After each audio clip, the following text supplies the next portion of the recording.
Have you struggled with your chip and runs? That's what we're going to go over today. I'm Claire Batista from the Claire Batista Golf Academy. Please go ahead and hit that subscribe button below and the little bell to get notifications every time I post a video to help you with your golf game. So today, to start with, I have a very long pitch. I'm about 10 yards from the start of the green, but I've got about 30 yards to the hole. So what I want to make sure I do, the easiest shot, is to hit a chip and run instead of taking a sand wedge and trying to fly the ball all the way to the hole. So there's a few things we want to do in this setup. I'm going to narrow my stance.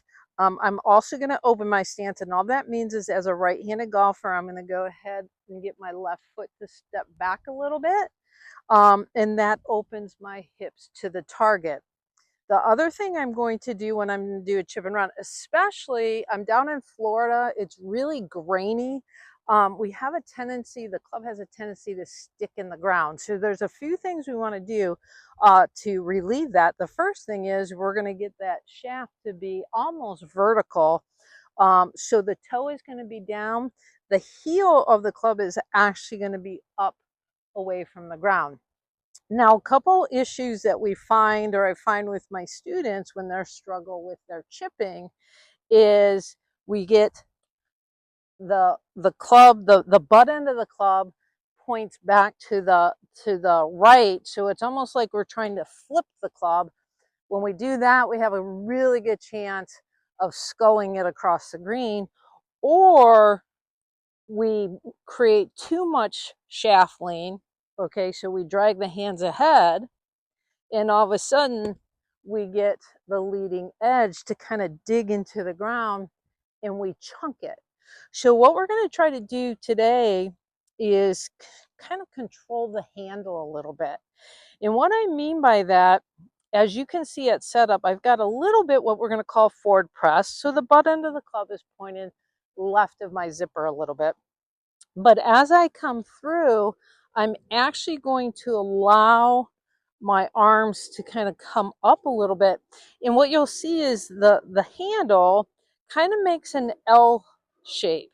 So I'm not going to drag it where the handle's staying parallel to the ground, nor am I going to let the handle flip.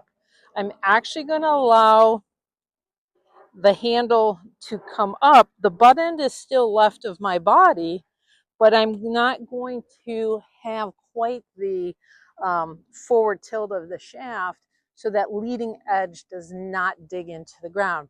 Now I've got a lot of room to get this ball to roll. So I actually have a 9-iron in my hand right now. You will see that my backswing isn't real long. I want to land it probably a quarter of the way onto the green and then let it roll. So shaft again is very vertical. The toe is down. The toe of the club is down. The ball is probably just a little back of center, and that'll help me keep the ball a little bit lower. And again, I'm going to try to make that little L with the handle. So as I do that, we can see how the ball then lands about a quarter of the way there, but it rolls.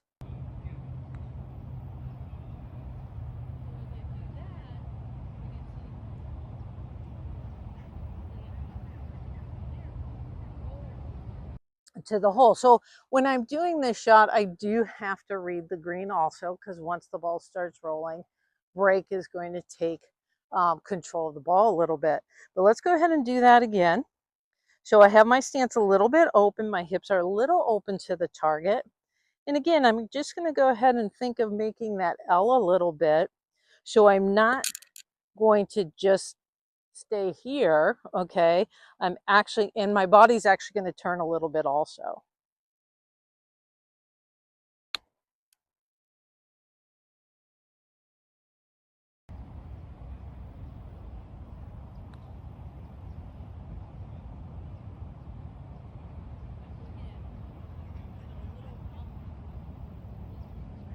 The distance was perfect, and now I have a really good chance makeable putt for par. So this is what we're going to do again, a 9-iron.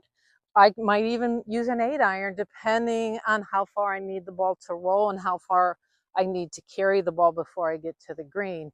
Great thought though, if you tend to dig or kind of warm burn the ball across the green, is think of the L with the grip. So this would be the L part, and then it goes up. Try it. We're actually going to do some different length putts with different length chips with different clubs. Same idea though. We're going to move a little bit closer. Okay, so now we're in a little bit different situation. I don't have quite as much green to work with as the previous shot, but I can still hit a little bit of what we refer to as a chip and run. Okay, so I want the ball to go up over the fringe, the rough, then the fringe, land maybe a quarter of the way onto the green, and then let it roll to the hole. So the setup is going to be the same. The only thing that changes is my club selection. So I just went ahead, the earlier shot, I used a 9-iron because I had a lot of green to work with.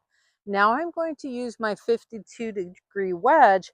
I'm going to set up the same way. So what you'll see is that shaft, not quite perfectly vertical, but definitely I'm standing much closer to the ball than what I would normally do when I was going to hit a 52-degree wedge normal shot. So the toe is down a little bit. And again, what I'm going to try to do is make that feel like that L position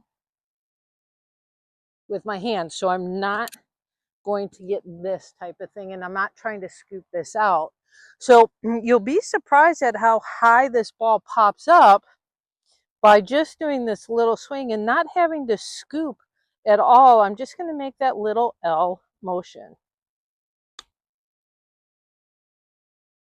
So right there, again, very simple. A lot of bad things can't happen because I'm not going to let them, because my hands are moving up. The handle is moving up. So I'm going to do a bad one here where we kind of get this and then we kind of shove the club into the ground and hit a chunky shot. So again, I'm going to go ahead, do one more. The toe is down, shaft is more vertical, and I'm going to try to make that L with the grip.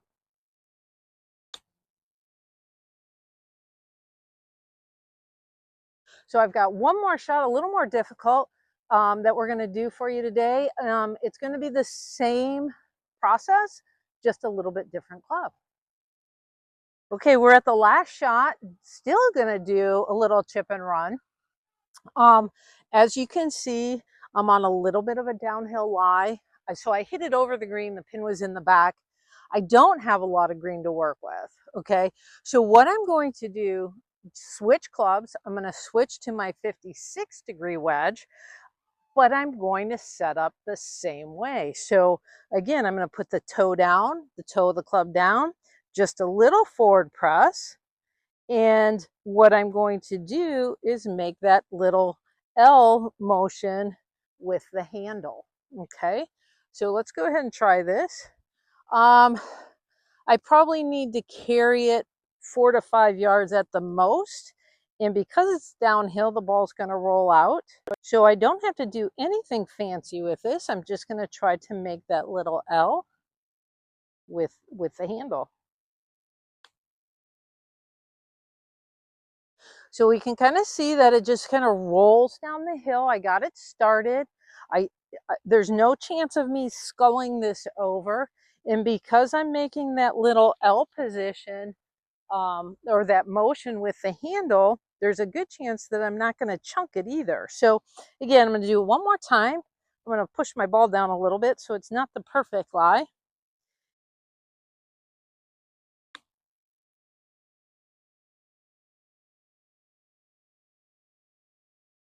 So great way to practice your chipping and then use it on the golf course. Remember, we're putting the toe down. The shaft is pretty vertical, okay? And then again, I want to make sure I don't get too much hands ahead. So I don't want too much shaft lean on this. I'm actually going to allow myself to kind of, I'm not lifting it, but the hands stay level to the ground, and then they actually start moving up. So I move the handle a little bit, and that'll get the ball to pop up in the air, and depending on the club that you're using, roll out. So I hope this helps. If you like this tip, please follow me on Facebook and Instagram, and go ahead and subscribe to my YouTube channel.